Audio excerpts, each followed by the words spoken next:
est une journée particulière car il s'agit de la journée internationale pour l'élimination de la violence à l'égard des femmes.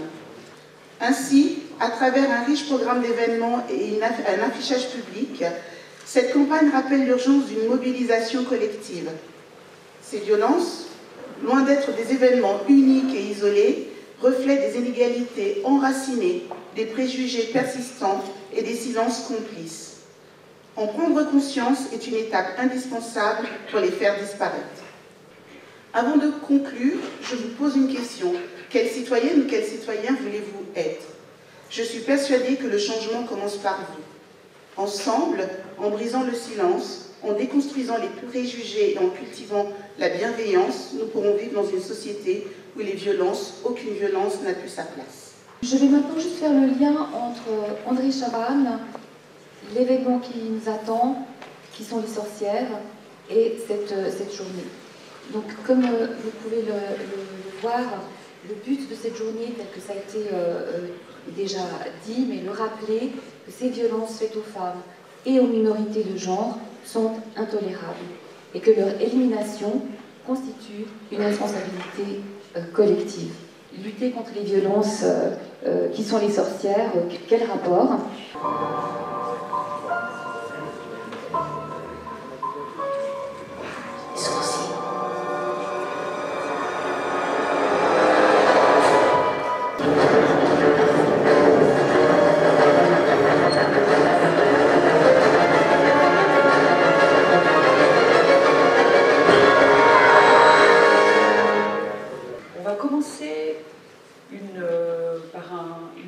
Un quiz participatif, et c'est là où vous avez besoin de sortir vos téléphones portables.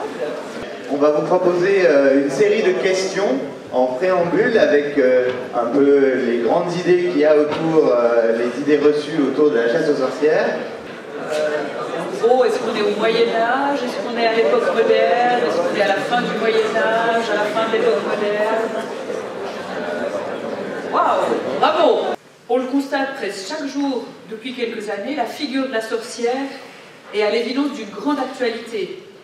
Mais c'est une figure qui est multiple, qui est malléable, à plusieurs interprétations, à beaucoup de récupération ou de réinvestissement de sens. Au niveau politique, la figure de la sorcière est revenue en force depuis quelques années dans le contexte des mouvements féministes. Vous avez peut-être entendu ce slogan phare, une des banderoles de l'image de la manifestation. Nous sommes les petites filles des sorcières que vous n'avez pas brûlées.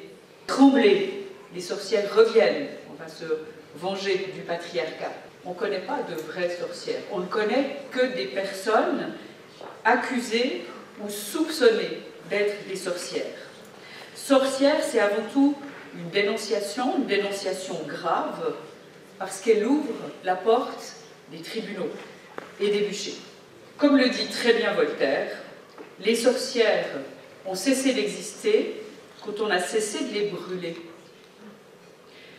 Il n'y a donc pas de sorcières, mais des personnes bien réelles, hommes et femmes, accusés de crimes de sorcellerie.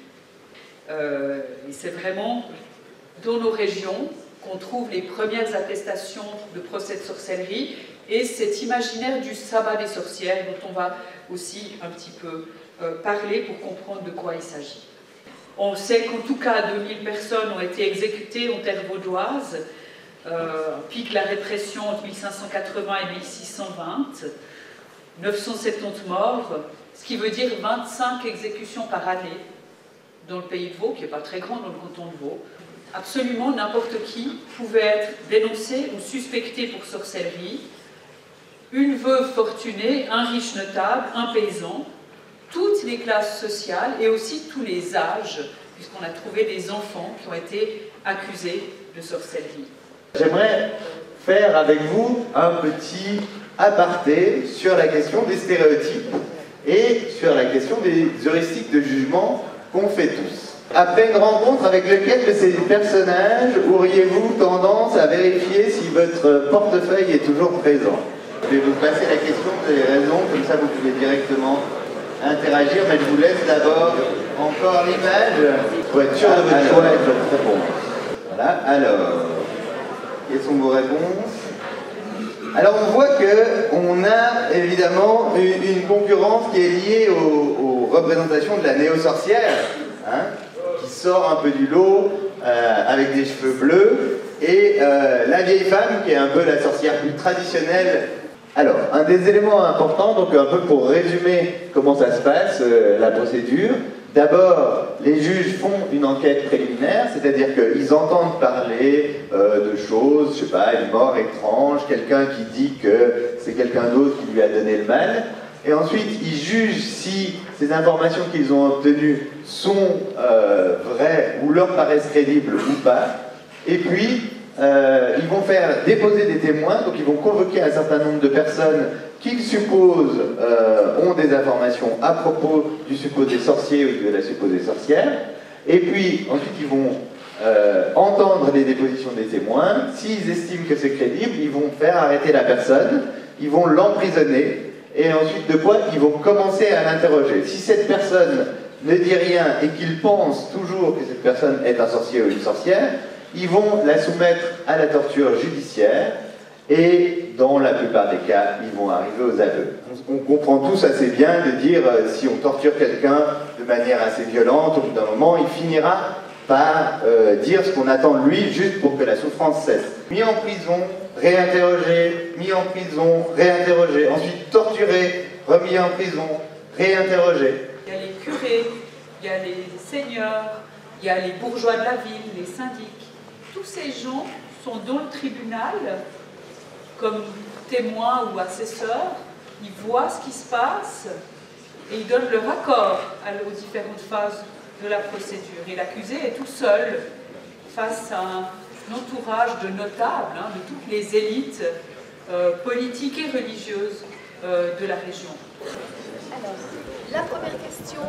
En tant qu'établissement scolaire et pour des élèves qui sont dans le secondaire 2, et en tant qu'historien, quels conseils vous pourriez nous donner, leur donner, pour pouvoir se positionner par rapport à cette fameuse réputation qui est, je vais dire, un élément que l'on retrouve énormément dans les établissements scolaires et qui peuvent mettre à mal des individus qu'on rend coupables d'éléments qui n'ont absolument rien fait.